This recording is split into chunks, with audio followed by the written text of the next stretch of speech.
At dahil nga dito sa larawan ni Kalinga Prab at Jackie, maraming umaasa. Ano nga ba ang ibig natin sabihin? So, bago natin pagpatuloy ang ating paksa for today's video, kung bago ka pa lang sa aking channel, please subscribe po, like, at pakita rin po natin guys ang notification bell upang ma-update po tayo tuwing ako pinag-upload patungkol sa Team Kalingap, and please support po natin ang buong Team Kalingap, lalong-lalo na po kila Kalinga Prab at Kuya Bal.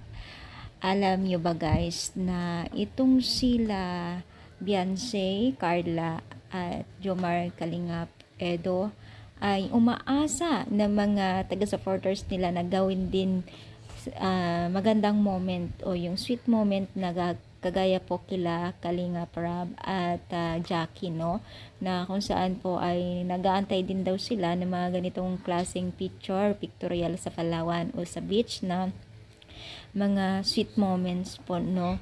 So malay natin mga mima, no, kung pagbibigyan tayo habang nasa Palawan sila, di ba? So nakakatawa lang kasi yung mga background napakaganda at talagang ginastusan nila yung pagpunta nila doon, no.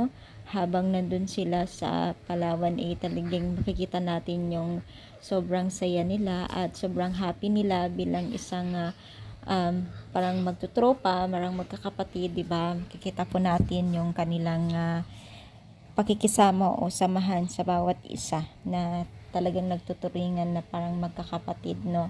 Kaya hindi nakakapagtaka mga mi na maraming naiinggan nyo sa kanila at habang tumatagal ay nagiging close ang bawat isa sa kanila, no? So, pagbibigyan kaya tayo, i-comment down, palike po ang ating video. Thank you so much, more power, and God bless po guys.